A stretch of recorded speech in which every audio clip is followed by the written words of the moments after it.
Hey guys, I'm going to be walking you through a soft glam tutorial with my love Jenny. First, I'm prepping the skin with some oil, eye cream, moisturizer, and hydrating primer. And I've been underpainting before foundation more because I find that it blends easier and it photographs better. We were on set for a photo shoot, so don't mind all the people you see throughout the video walking in through the background. You'll notice that I tend to switch out the same few tools or brushes I use to blend for a lot of different products on the face because it just helps to blend everything more seamlessly. So I'm using all these tools to make sure there's no harsh lines with the concealer, but I do want to keep the placement. So to apply the foundation, I'm basically working around the concealer and just filling in any empty spots. And yes, I'm using the same product, Danessa Vision Cream Cover, for concealer and foundation because it's a 2-in-1. In my opinion, it's the best foundation / concealer on the market. And because it's the same product, obviously, they're going to blend together even easier. So I'm just slowly creeping that foundation up towards the concealer so they can blend together really seamlessly. I love bright under eyes, but they don't photograph too well. And this is just one of the parts of being a makeup artist. You just have to evaluate and adjust throughout the process. I actually use brushes from the art store like this one to apply a lot of my cream and liquid products. This cream palette I'm using for blush photographs so well, and I love this color on her. It's like this really pretty light pink salmon. It's so nice. And you'll notice with a lot of my clients, I tend to stick to more of a neutral to warm undertone for the contour instead of cool tones. I just found that it brings warmth to the face and it's just something that works for me.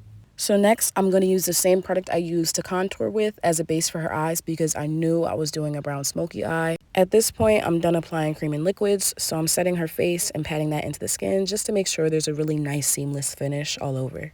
To minimize creasing, use a sponge or a brush and blend the concealer like immediately before you set powder. And I'm using one of my favorite powders. This is Danessa's Evolution powder.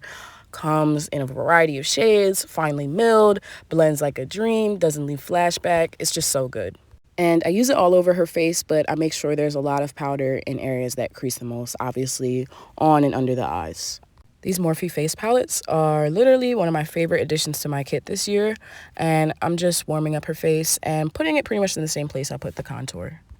And for the more precise areas, I'm using this teeny tiny tapered blending brush.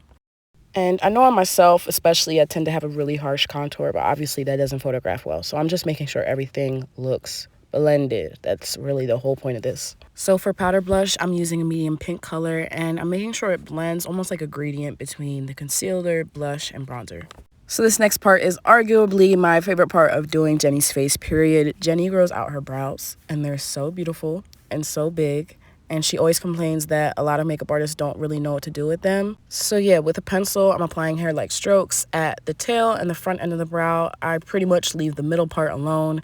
And with thicker brows, I like to use soap brow, so I'll apply it with a spoolie and then using my finger, blend it upwards so that it sets the brow and creates like a faux lamination effect. So now I'm just building the eye. I went for like a really effortless neutral tone brown smoky eye. A really crucial part of soft glam is figuring out how to use the same products over and over again on the face in different ways because visually and subconsciously, it just registers as something that's extremely well blended all over. And trust me, you will see the difference. So this is an example of that. I'm using the same product I used to bronze with as an eyeshadow, and later I'm using it as a lip liner. And there's no harsh lines or shapes. I'm just following the shape of her eye and blending it. I wanted to add a little bit more impact, so I used a darker brown just on the center and blended it upwards. You want to find a really blendable highlighter for this type of look. This golden peach undertone and this one I'm using from Becca is just so beautiful. So I'm just popping a little bit of lash glue on the inner corners as well as directly on the lash. Yes, I do apply lashes with my fingers. I know, I'm a beast. And like I mentioned, I'm using that same bronzer and eyeshadow as a brown lip liner. Following the shape of her lip, I am slightly overlining the top lip and then applying this really beautiful colored gloss all over. Now I'm using this lash card. If you have a client with monolids, hooded lids, or really long lashes like Jenny, this is a game changer. And then I'm using my favorite setting mist ever.